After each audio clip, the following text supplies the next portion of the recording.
Bonjour à tous. Aujourd'hui, je vais vous faire une vidéo qui est assez drôle. Je vais vous faire découvrir un outil qui va vous permettre de connaître le patrimoine immobilier de quelqu'un. Quand je dis le patrimoine immobilier de quelqu'un, ça peut être votre boss, votre voisin, votre collègue, votre frère, etc., etc. Je dois vous avouer que lorsque j'ai découvert cet outil, ça fait un bout de temps, j'étais assez choqué de savoir que des informations aussi confidentielles pouvaient être publiques et à la portée de tout le monde. Heureusement ou malheureusement, peu de gens connaissent cet outil et donc là, aujourd'hui, je vais vous en faire la démonstration.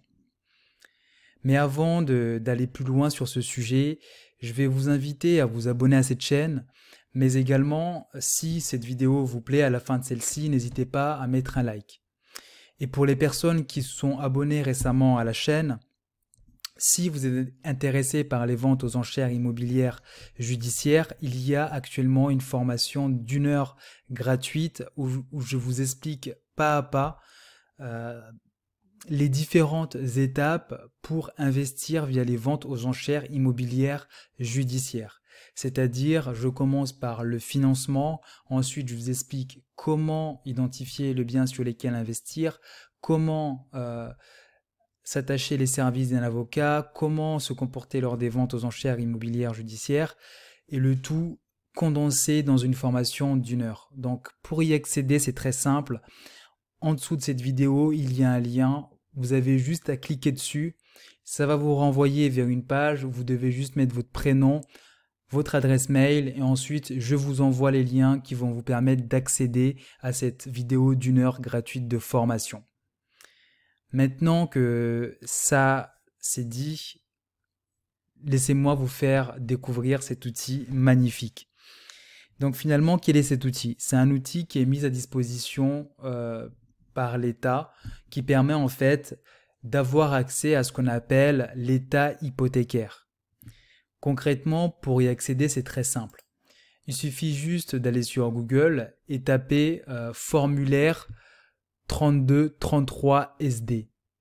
Et donc ça vous ramène sur le site des impôts du gouvernement et vous n'avez plus qu'à cliquer sur le lien, remplir, imprimer le formulaire, le remplir et ensuite l'envoyer au service en charge de traiter ce type de demande et ensuite il vous renvoie l'état hypothécaire du bien demandé ou relatif à la personne que vous désirez connaître le patrimoine immobilier.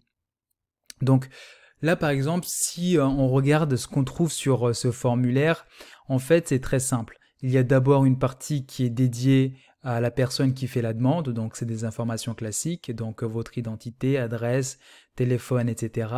Et ensuite, il y a la partie qui concerne ce que vous recherchez. Donc là, vous pouvez soit spécifier le nom de la personne, donc c'est très simple, il suffit juste de connaître son nom, son prénom. Et ensuite, vous pouvez rajouter soit l'immeuble ou tout simplement ne rien mettre à ce niveau-là. Vous pouvez également faire une demande spécifique uniquement à un bien. Admettons, vous vous baladez dans un quartier et vous voyez une maison et vous vous posez la question de à combien vaut cette maison et à qui appartient cette maison. Ben là, dans ce cas-là, vous pouvez très bien télécharger ce formulaire, le remplir. Donc là, vous mettez la commune et ensuite la référence cadastrale. Je sais que pas mal de gens se posent la question sur comment je trouve la référence cadastrale.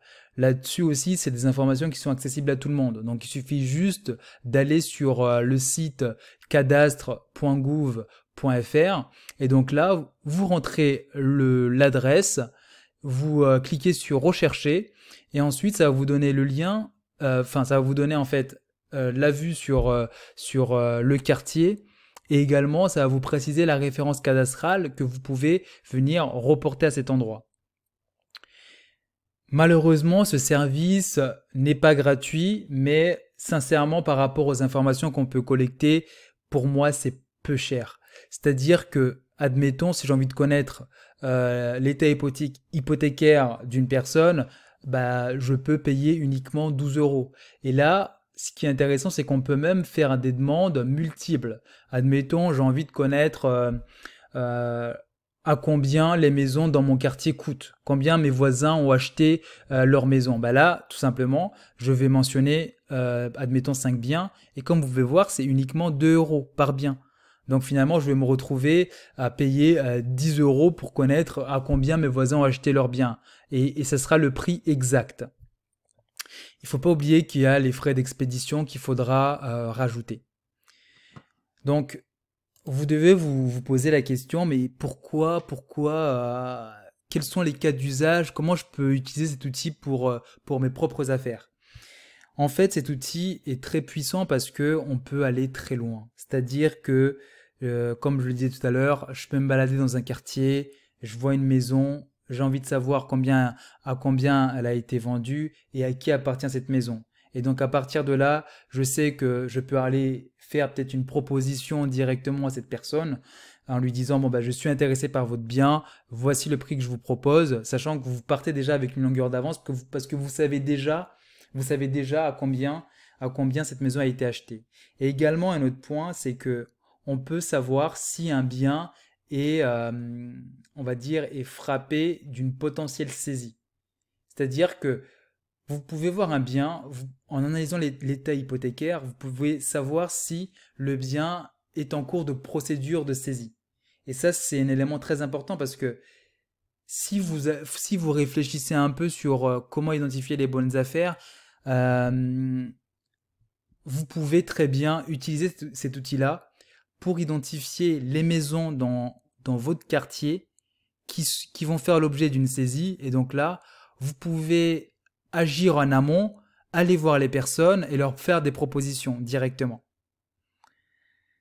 Ensuite, l'autre façon aussi d'utiliser cet outil, c'est, admettons, mais là ça devient un peu du voyeurisme, hein, je vous recommande, à vous de faire ce que vous voulez avec cet outil, mais par exemple, vous pouvez très bien parler avec une personne qui dit moi j'ai tel ou tel bien, notamment les gourous de l'immobilier, les experts de l'immobilier sur internet qui se disent multipropriétaires. Donc là aussi, c'est très facile de vérifier s'ils ont réellement ces biens.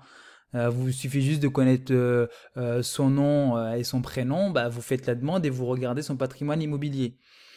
J'ai jamais fait l'exercice, mais l'exercice peut être intéressant à mener et je suis convaincu qu'on aurait des surprises. Ensuite, par rapport aux ventes aux enchères immobilières judiciaires. Donc, comment moi j'utilise cet outil?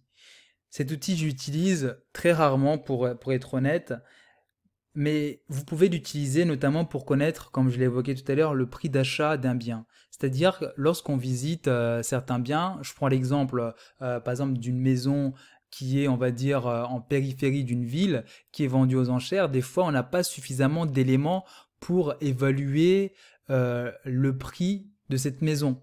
Donc ça peut être intéressant de connaître à combien cette maison a été achetée, ensuite appliquée par rapport à différents paramètres pour réajuster le prix, pour savoir le prix juste auquel vous pouvez acheter cette maison avec une plus-value. Donc ça peut être intéressant.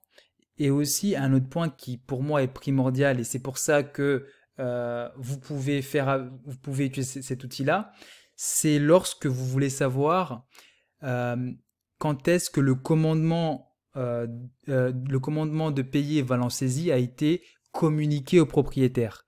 Cette information est très importante parce que si, admettons, le bien que vous venez d'acquérir lors des ventes aux enchères immobilières est occupé par une personne avec un bail, si le bail a été signé après le commandement de payer valant saisie, en fait, ce bail n'est pas applicable. Donc concrètement, la personne se retrouve, la personne qui a un bail, elle va se retrouver dans votre bien sans droit ni titre parce que le bail a été signé avant le commandement de payer valant saisie. Donc ça, c'est un point très important.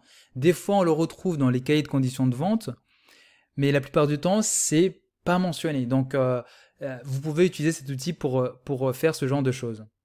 Donc voilà, c'était une petite vidéo, on va dire, hors série. Donc si vous avez aimé la vidéo, likez, partagez et surtout n'hésitez pas à vous abonner à cette chaîne.